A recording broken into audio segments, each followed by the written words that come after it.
Shalom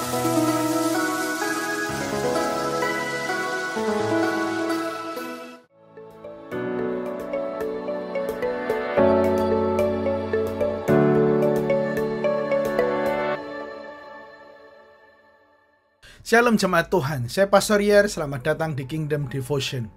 Hari ini kita akan merenungkan firman Tuhan bersama-sama, masih daripada kitab 2 Timotius. Bulan Oktober yang lalu kita memiliki sebuah pemerintahan yang baru, yang dipimpin oleh Presiden Prabowo dan Wakil Presiden Gibran. Presiden kita adalah seorang yang berlatar belakang prajurit. Beliau memiliki program yang baru setelah melantik para menterinya, membawa mereka ke Akademi Militer di Magelang untuk melakukan retreat.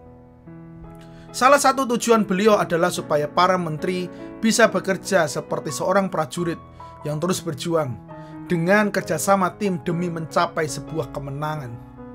Melalui acara tersebut, ketahanan para menteri sangat diuji untuk bisa menahan seberapa kuat mereka nanti di lapangan. Dan juga para menteri sedang dididik untuk bisa mengerjakan setiap komando yang diberikan oleh presiden. Hal yang sama hendak disampaikan oleh Rasul Paulus kepada Timotius sesungguhnya, bahwa Timotius harus memiliki ketahanan yang kuat seperti prajurit dalam melayani dan dalam mengikut Tuhan. Berikut adalah nasihat Paulus kepada Timotius. Mari kita baca bersama-sama. 2 Timotius 2 ayat 3-4 dikatakan seperti ini. Menjadi pengikut Kristus Yesus ibarat menjadi tentara di medan perang. Karena itu, kamu harus kuat bertahan menghadapi segala penderitaan. Seorang tentara yang sedang bertugas tidak menyibukkan dirinya dengan berbagai pekerjaan yang lain, karena dia mau menyenangkan hati komandannya. Jemaat Tuhan yang saya kasihi, Timotius memiliki panggilan untuk mengikuti Tuhan seperti seorang prajurit. Rasul Paulus memberikan sebuah gambaran untuk tetap bertahan seperti seorang prajurit. Jadi secara spesifik Paulus berkata bahwa Timotius harus bisa terus bertahan di tengah penderitaan yang ia hadapi karena melayani Tuhan.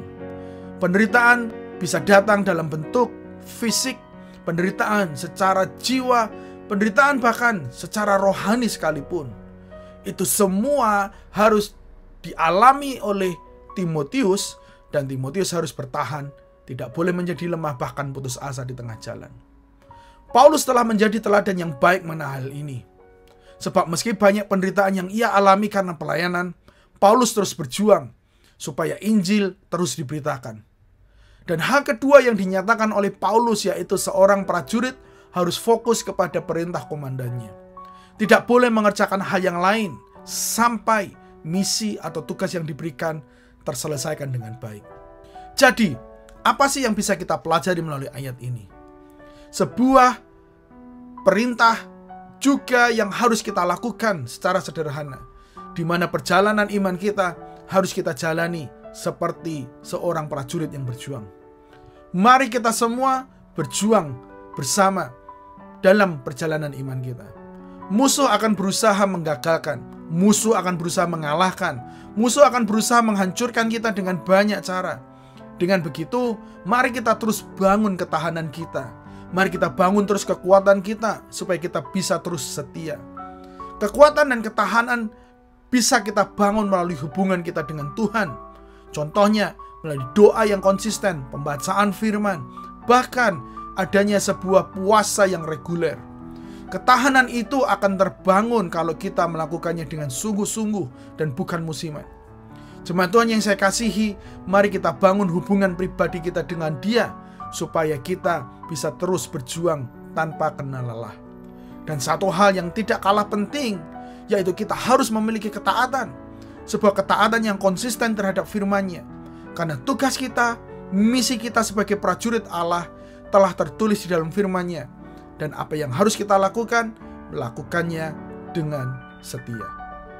Sesungguhnya ketika kita merenungkan hal ini memiliki kaitan dekat dengan apa yang sudah Yesus lakukan.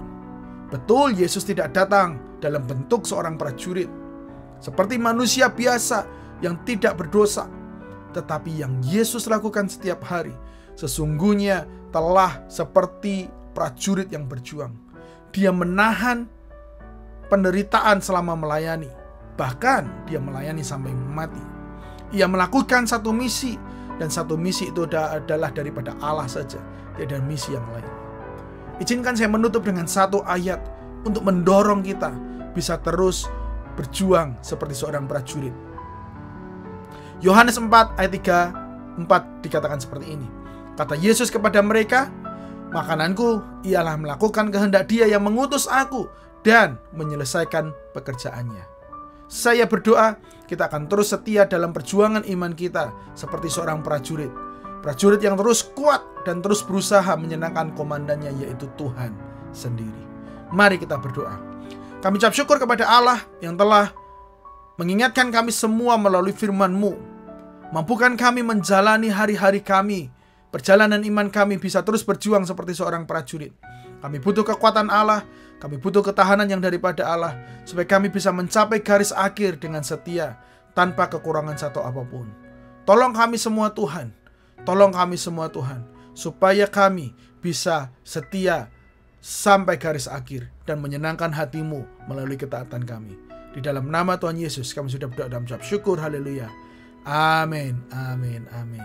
Jemaat Tuhan yang saya kasihi, mari kita meneguhkan perjuangan iman kita seperti seorang prajurit. Tuhan Yesus memberkati dan sampai jumpa minggu depan.